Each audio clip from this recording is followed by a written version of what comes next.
इस वक्त चीन दुनिया में बहुत पावरफुल कंट्री है। आज हम तमाम मोबाइल्स यहाँ रखा हुआ, वो लगभग 90% चीन का पैदावार है। मेरा चचा नक्शबंदी सिलसिला के बहुत बड़े मशाइख थे, 12 से 12.5 लाख मुरीद था। सुभान अल्लाह।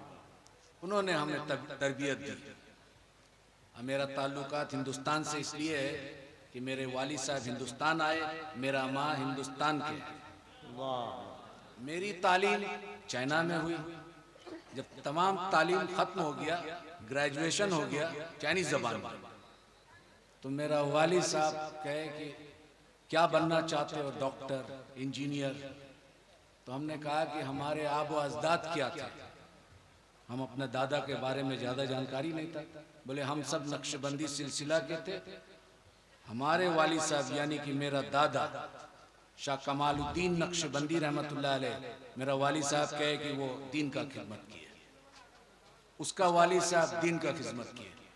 तो हमने कहा कि जब इस ख़ानदान से हम बिलोंग करते हैं तो फिर हमें दुनियावी तालीम क्यों दी?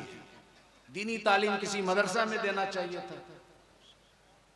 तो बोला कि आका अलैहिस्सलाम का एक मशहूर वाक़यात है, हदीस नहीं है, कि इल्म सीखना के लिए अगर चीन जाना पड़े, बस इस वजह से हमारा ताल्लुका चीन से है और ये आका अलैहिस्सलाम के ज़माने में बहुत मशहूर था, इसलिए हमने चीन भेज दिया तुम्हें। बहरहाल तब मेरा शौक और ज़ौक़ इमाम रब्बानी मुजद्दिद अफ़सानी रहमतुल्लाह अलैह पे हुआ कि सिलसिला नक्शबंदी मुजद्दिदी का बानी जो है इमाम रब्बानी मुजद्दिद अफ़सानी रहमतुल्लाह अलैह। तो जिस शख्स के बारे में मैं जानता नहीं, उनके मजार में जाकर किस तरह ताज़ीम और तकरीम किए मैं नहीं जानता, इसलिए मैं नहीं जाता था। पहले इस शख्स के बारे में जान लूँ, फिर उसके बाद तो मैं स्टडी करने लगा, उर्दू पढ़ने लगा। फिर बहुत जल्दी पढ़ा, क्योंकि बड़ा जब शौक होता है किसी लैंग्वेज को सीखने के लिए तब अल्लाह ताला भी मदद करता है। वो दीन का मामला था, तसव्वुफ का मामला था, तो बहुत जल्दी ये मरहला ख़त्म हो गया। फिर बहुत सारे अरब ममालिक में मैं गया देखने के लिए, मिस्र, सूडान, इथियोपिया, जितना अरब मुल्क है। फिर उसके बाद सेंट्रल एशिया गया, जितना 1991 में उज़्बेकिस्तान, किर्गिस्तान, सोवियत यूनियन टूटने के बाद इस हिस्सा में मुसलमान हनफी ज़्यादा है, अब तो तुर्की तक। उसके बाद जब दीनी तालीम पूरा मुकम्मल हो गई, अब ज़ौक़ और शौक़ हुआ तसव्वुफ़ क्या है। और तसव्वुफ़ सीखने के लिए सबसे पहले आपको दो चीज़ चाहिए। एक आपको कामिल मशाइख, जिसको हम पीर साहब कहते हैं। आज यहाँ एक बहुत बड़े पीर महबूब अली शाह रहमतुल्लाह अलैह यहाँ आज हम लोग को हाजिरी का नसीब हुआ। वो कौन शख्स थे, क्या थे, जो दुनिया भूल नहीं पा रहा है? वो पूरी जिंदगी तसव्वुफ़ के बुजुर्ग थे। जब तसव्वुफ़ के बुजुर्ग सलूक की राह में कमालात हासिल कर लेते तो अल्लाह ताला उनको अपना दोस्त बना लेता है और विलायत के नेमत से नवाज देता है। तो उन्हीं के एक ज़ौक़ और शौक़ और एक रूहानी निस्बत हमें यहाँ खींच के लेके आई। मेरा मादरी ज़बान चाइनीज़ है। अब चीन के बारे में थोड़ा मैं जानकारी दे दूँ। हम रसूलुल्लाह सल्लल्लाहु अलैहि वसल्लम के ताज़ीम में जब वहाँ जुमा का नमाज होता है तो हर मस्जिद है, तो जुमा के नमाज के बाद सलातो सलाम पढ़ा जाता है। और जब सलातो सलाम पढ़ा जाता है, अगर ये गांव साइड में मस्जिद है तो वो किसान लोग खेती करता है, कुछ लोग गाड़ी से जाता है। तो जब ये सलातो सलाम पढ़ा जाता है और इसका आवाज जहां तक जाता है, औजार छोड़ के खड़े हो जाते हैं। सुभान अल्लाह। मैं ऐसा ताज़ीम दुनिया के किसी भी मुख्तलिफ इलाकों में सफ़र का हासिल किया, लेकिन देखा नहीं इस तरह। तो फिर मेरा दिल, ये इतना चाइनीज़ लोग इतना मोहब्बत और इतना ताज़ीम और तौक़ीर, तो वो पता चला स्टडी करके कि ये 3 खानका जो बनाए थे उसी की कमालात है। अब सवाल उठा, क्योंकि तबलीग जमात के लोग भी चीन पहुंचे थे, पाकिस्तान से उनका ताल्लुकात अच्छा था, तो जुमा के टाइम ये लोग बैठे रहते थे। तो मेरा चचा बोला कि ये पाकिस्तान का और हिंदुस्तान का भाषा तुम लोगों का एक ही है? हम बोला लगभग एक ही है, उर्दू बोलते हैं, हम हिंदी बोलते हैं। तो बोला समझ सकते हैं? बोला हाँ। तो इन लोगों को कहो कि आइंदा हमारे मस्जिद में ना आए, नमाज पढ़ के चले जाए, दीन ना लेके आए। क्या सिखाने आया? बोले क्यों? बोला हज़रत साद बिन अबू वक्कास रजी अल्लाह ताला अन्हु चीन में आ चुके थे, उसके दीन को हम पकड़ेंगे, इनसे कह देना कि तुम अपना दीन मुबारक को ले जाओ। तो बोले कि नहीं, ये नमाज में बैठना और सलातो सलाम पढ़ना खड़ा कहां से साबित है? दलील दीजिए। वो तबलीग जमात के 16 आदमी थे। आज तो तबलीग जमात चीन में बैंड है, वहां भी बैंड है। सिर्फ अगर चीन का सरकार इस्लाम को कबूल करता है तो वो बोलता है कि खानका के जैसा मुसलमान बनाओ जो मोहब्बत फैलाता है। वाह, नारे तकबीर, नारे रिसालत, मसलके आला हजरत, मसलके अहले सुन्नत। सुभान अल्लाह। अब सवाल है, अरब में देखता है लोग, अरब से इस्लाम आया, सहाबी अरबी थे, ताबईन अरबी थे, तबे ताबईन अरबी थे, आका अलैहिस्सलाम अरब में आए। तो अरब में खारजी भी आया था, राफजी भी आया था, मुतजल्ला फिरका जो है अरब में आया था। ये तमाम शिया जो हजरात है, हमारा कोई बात नहीं है, हमारा अकायद में इख्तिलाफ है, लेकिन ये सब यहाँ अरब में आया था, हिंदुस्तान में नहीं आया था। तो सवाल उठा, जब स्टडी किया तो ये लोग ज्यादा जो अहले सुन्नत से निकले, मेन स्ट्रीम अहले सुन्नत है सवाद आजम, लेकिन इससे जो साखे निकला मुख्तलिफ फिरकों में बटा। वो तमाम के तमाम फिरका कुरान से दलाइल देते। अब ये तबलीग जमात के लोग बोलते हैं कि खड़ा होके साबित करो, ये करो, वो करो। तो हमने उसको पूछा, जवाब दिया, देखिए मेरा चचा यहाँ के ये है और पीर साहब है और वो पसंद नहीं करते, लिहाजा आप लोग यहाँ दीन फैलाने ना आए। क्यों? आप दलील से बात कीजिए। आका अलैहिस्सलाम इमाम शाफी ने इसकी जवाब दे दी। इमाम शाफी रहमतुल्लाह अलैह फरमाते हैं कि हम बिद्दती उम्मतियों से हदीस लेना बंद कर दिया। तो इमाम शाफी रहमतुल्लाह अलैह से सवाल किया, या मोहम्मद बिन इदरीस अश-शाफी, या इमाम शाफी, उम्मत में बिदात करने वाला, बिदत फैलाने वाला कौन है? बोलता है तुम्हें मालूम नहीं? उम्मत में बदतरीन उम्मत वो है जो आका अलैहिस्सलाम की ताजीम के लिए दलील के कायल है, दलील ढूंढता है। आका अलैहिस्सलाम के ताजीम के लिए जो दलील मांगे वो इमाम शाफी के नजदीक बदतरीन उम्मत है। जवाब दे दिए। तो हमने उनसे वही दोहराया इमाम शाफी के कॉल को कि भाई इमाम शाफी ने इसका जवाब दे दिया, अब क्या कहते हैं? बोला नहीं, आप दलील दीजिएगा। हम बोला देखो ऐसा है, एक हदीस है। बोला आप आलिम हैं? हमने कहा कि नहीं आलिम नहीं है, हम अपने चचा के साथ है, बहुत सारा मुताला किया किताब के। हदीस में एक रिवायत आया है, हजरत बिलाल हबशी रजी अल्लाह ताला अन्हु ये हब्स के थे।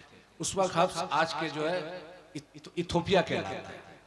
तो इथोपिया से 12-14 आदमी आका अलैहिस्सलाम मस्जिद नबवी में आए थे। आने के बाद उन लोग आका अलैहिस्सलाम और हजरत अबू बकर सिद्दीक, उमर फारूक रजी अल्लाह ताला अन्हु, उस्मान गनी सब बैठे हुए साहबा। तो ये जो अफ्रीका के लोग 7 फुट 6.5 फुट के लंबा मोटा चौड़ा बॉडी का, ये सब जो है जिस तरह खाना काबा का तवाफ करते हैं उसी तरह आका अलैहिस्सलाम बैठे हुए और चारों यार सब साहबा बैठे हुए। वो एक तरफ उठ के एक पांव उठा के मोहम्मद बिन साले, मोहम्मद बिन साले, और एक हाथ उठा रहे, एक हाथ ऐसा कर रहे और ऐसा घूम रहे। तो उमर बिन खत्ताब रजी अल्लाह ताला अन्हु खड़ा हुए, रोकने का कोशिश किया। आका अलैहिस्सलाम फरमाए, या उमर बैठ जा, बैठो, कर लेने दो पूरा। फिर जब पूरा खत्म हो गया तब बैठे। तो फिर आका अलैहिस्सलाम उमर को मुखातिब करके अब पूछो क्या पूछना चाहते हो। तो जब उमर बिन खत्ताब पूछे उनसे कि तुम लोग ये क्या करते हो, तो वो जवाब सुन लीजिए, हम अपने राजा का इस्तकबाल इस तरह करते, आप 2 जहां के राजा है तो आपके इस्तकबाल इस तरह ना करूं। वो अजमी थे, अरबी नहीं थे। तो हदीस में आया ये रिवायत। 12 तौहीद, क्योंकि अहले अरब जो खास करके वहाबी अपने आप को सल्फी या हिंदुस्तान में अहले हदीस कहते हैं, वो कहते हैं कि अहले सुन्नत के पास में तौहीद नहीं है। हमारे बुजुर्गाने दीन जो गुजर के आए, ये सब तौहीद के उस मकाम पे पहुंचे जहां पर तौहीद के मार्फत, अल्लाह की मार्फत हासिल कर ली। तुम जो तौहीद का बयान करते हो, वसीला को मानते नहीं हो, तो उस पर थोड़ा डिबेट हुआ हमसे। तो हमने कहा कि देखो, खुदा मत बनो। बोला हम खुदा कैसे बनते, माज़अल्लाह अस्तगफिरुल्लाह। हम बोला वो रब्बे जल जलाल होकर अपने तौहीद को बयान करता है तो क्या कहता है, कुल हुवल्लाहु अहद। कह दीजिए ऐ मेरे महबूब, कुल, कुल का माने कौन है ये समझो, कुल कह दीजिए। किससे कह दूं? मेरे बंदों से, आप अपने उम्मतियों से कह दीजिए, वो अल्लाह एक है। तो अल्लाह रब्बुल इज्जत अपने तौहीद को बयान कर रहे वसीला रिसालत से, और तुम बंदा होकर वसीला रिसालत को हटा के खुदा की तरफ पहुंचना चाहते हो। ये तो नामुमकिन है, ये तो खुदा का सुन्नत भी नहीं है। इस तौहीद को ले जाओ, ये शैतानी तौहीद है। हम उस तौहीद को मानते हैं, अहले सुन्नत वल जमात के हुजूर गौसुल आजम रजी अल्लाह तआला अन्हु के तौहीद को मानते हैं। अभी एक अल्लामा ने कहा, तेग अली शाह रहमतुल्लाह अलैह, मेरा एक निस्बत हजरत तेग अली शाह रहमतुल्लाह अलैह के एक खलीफा थे अब्दुल गफूर रहमतुल्लाह अलैह। उनका एक खलीफा थे जो बांग्लादेश में है, शाह नबी बख्श रहमतुल्लाह अलैह। उनसे भी इस्तिफादा का मौका मिला। तो वो जब बुजुर्गों से आप इस्तिफादा करते, उनकी जूती सीधी करते, तो उनका कुछ फैज़ तो मिलता है। और जब वो फैज़ मिलता है तो फिर आप एक बेखुशबू वाला फूल होते हैं, लेकिन खुशबूदार फूल के साथ जब जुड़ते हैं तो उसकी तासीर जो है आपके अंदर आने लगता है, तो आपका भी महक होने लगता है खुशबू। तो ये तौहीद छोड़ दो, क्योंकि रब होकर वसीला रिसालत से अपना तौहीद बताता है, और तू बंदा होकर रिसालत को हटा के डायरेक्ट खुदा तक पहुंचता है। वो तो खुदा का सुन्नत नहीं है, और तू खुदा ही दावा कर रहा है उससे बढ़कर। ये सुन्नत, ये तौहीद नहीं चाहिए। दूसरी एक, बुजुर्गाने दीन क्या सिखाते हैं भाई, एक जब जाहिरी इल्म हासिल कर ले, उसके बाद अल्लामा का डिग्री ले ले, अब वो बातिन के अहवाल को सुधारने के लिए कहाँ जाए? तो वो किसी बुजुर्ग कामिल वली की तलाश करता है। बहरहाल जो भी सिलसिला हो, और जब वो तलाश करता है तो उसकी जूती सीधी करता है।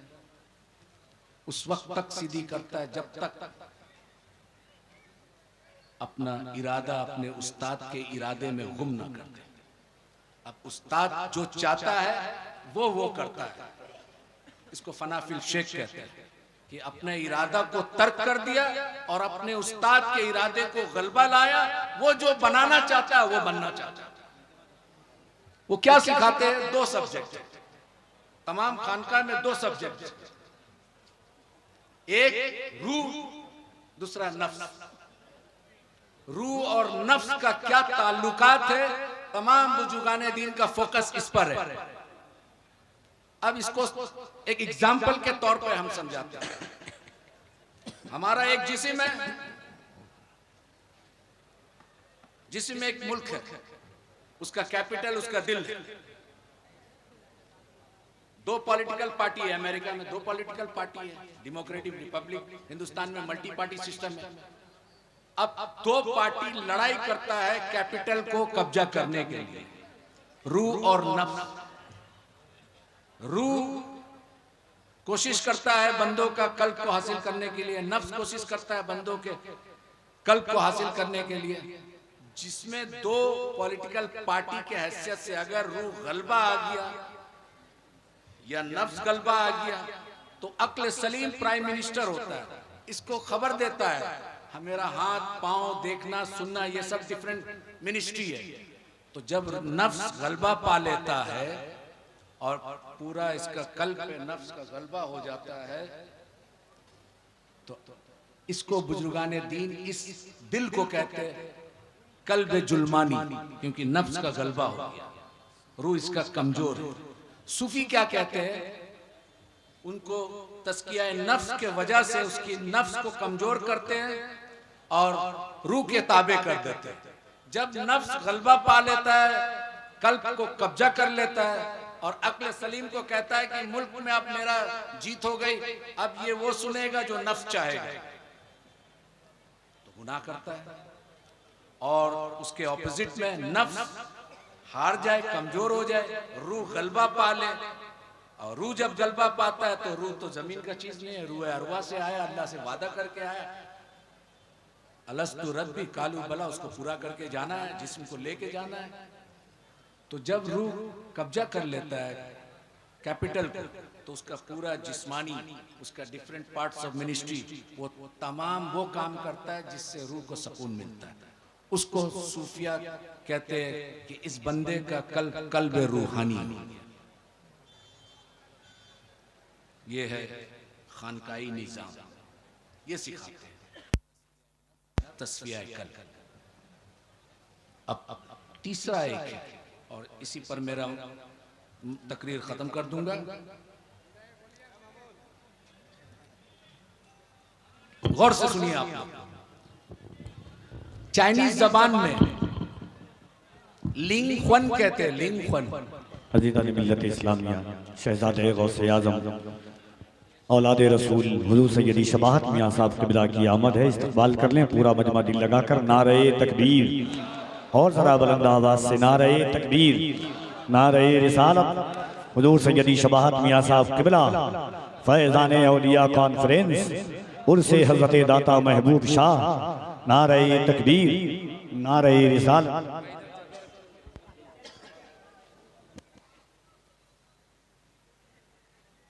सवाल जवाब। बुखारी शरीफ, मुस्लिम शरीफ में मन रब्बु का मा दीनुकुम नहीं है, मा कुंतुम तकूनु फी हाजल रजुल हुआ मुहम्मदुर रसूलुल्लाह सल्लल्लाहु अलैहि वसल्लम। आपसे कब्र में सवाल जवाब होगा। क्या सवाल जवाब होगा? आपसे पूछा जाएगा और रसूलुल्लाह सल्लल्लाहु अलैहि वसल्लम का दीदार होगा और पूछा जाएगा इस शख्स के नाम मोहम्मद रसूलुल्लाह सल्लल्लाहु अलैहि वसल्लम है, इसके बारे में क्या कहता था, पास्ट टेंस क्या कहता था, इसका मतलब दुनिया में हम क्या कहते थे।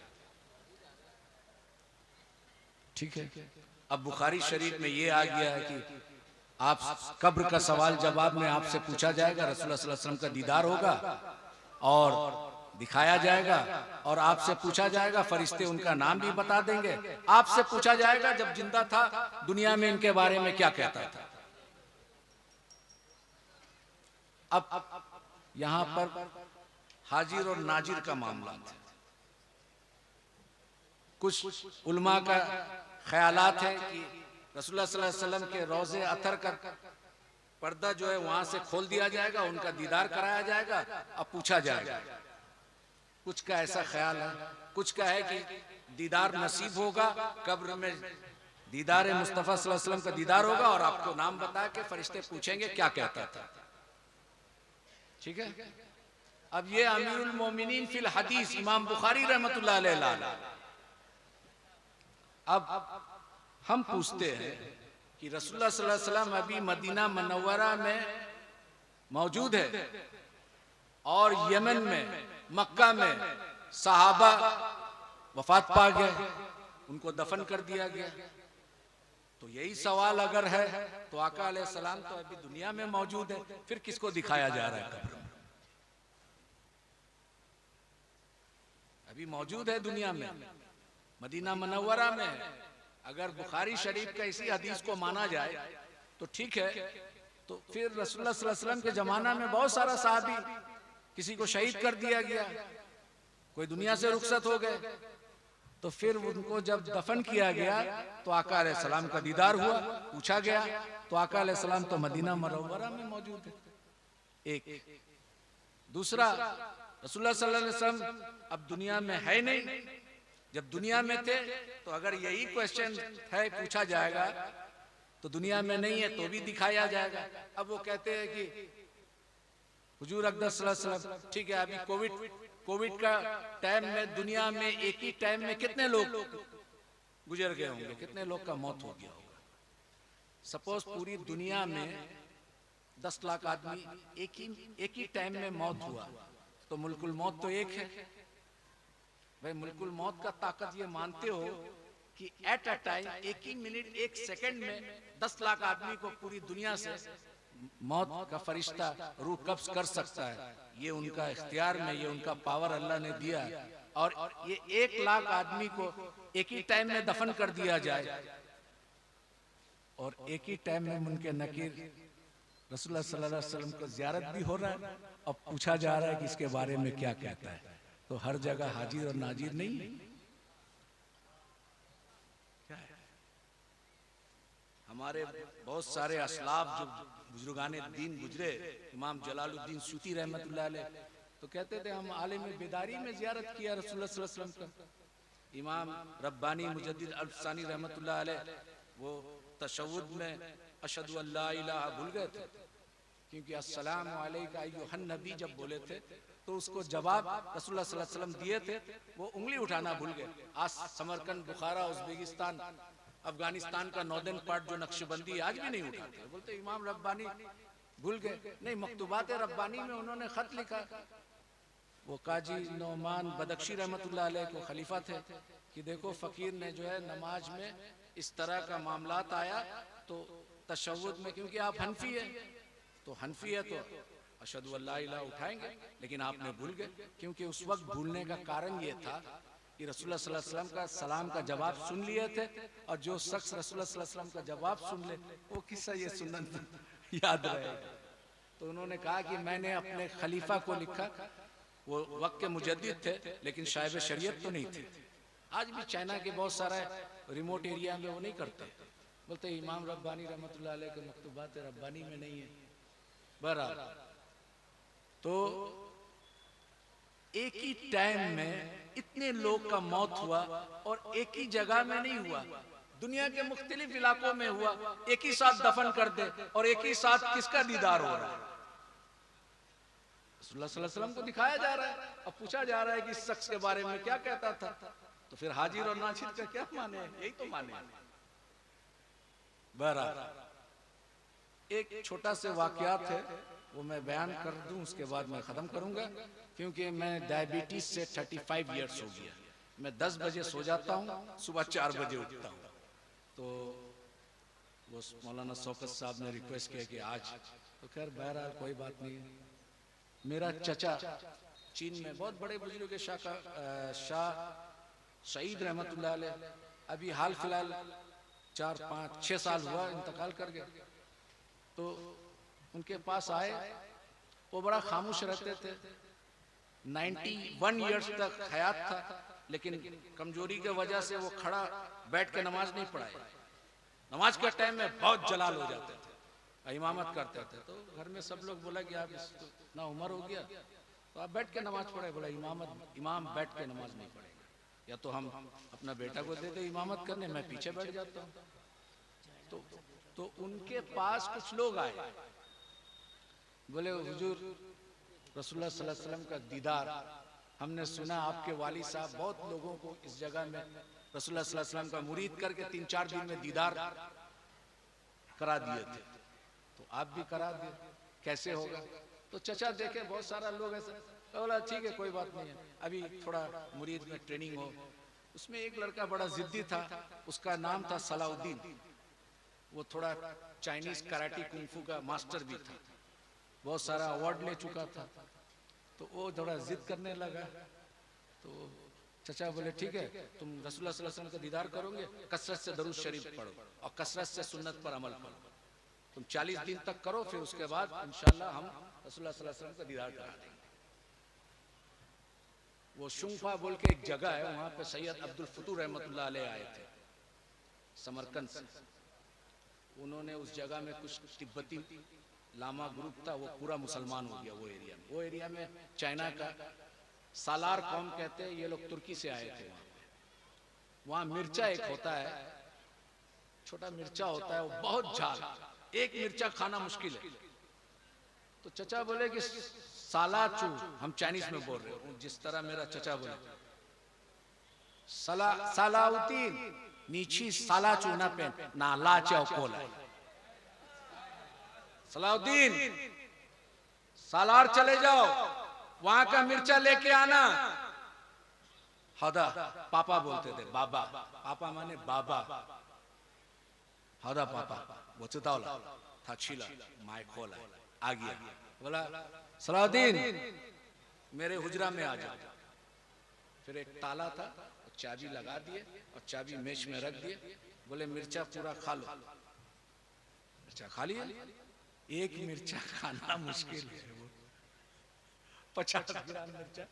वो बस उम्र था, बड़ा ज़ौक़ और शौक रखता था, तो चिबा चिबा के खा लिए। खाने के बाद उसको हिचकी आने लगा, अब वो पानी खोजे।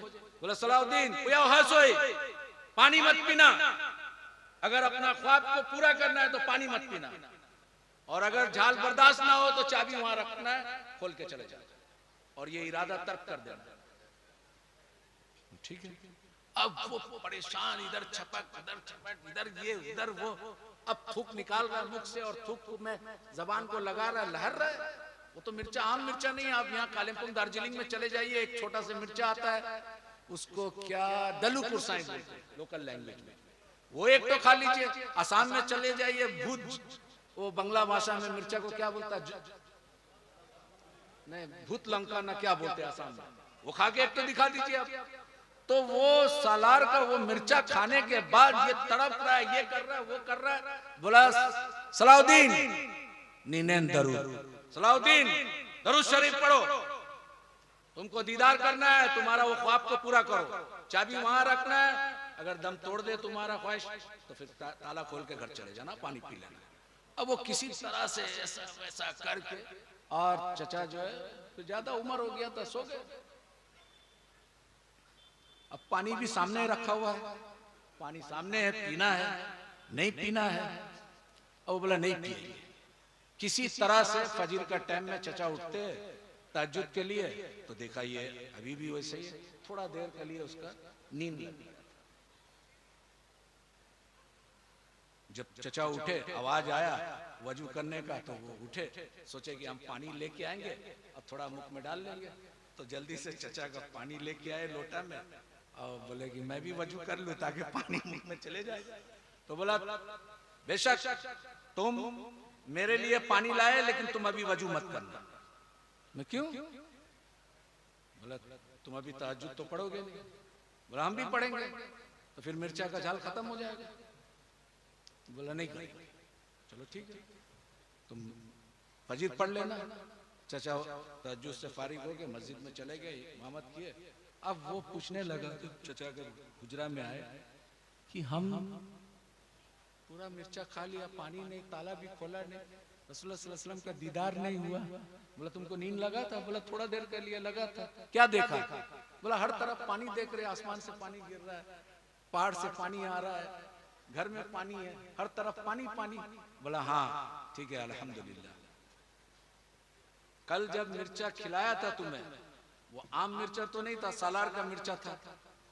तो तुम पानी के लिए तुम्हारा मेंटली, साइकोलॉजिकली, तुम्हारा जाहिर, तुम्हारा बातिन, तुम्हारा हर चीज तवज्जो पानी में था।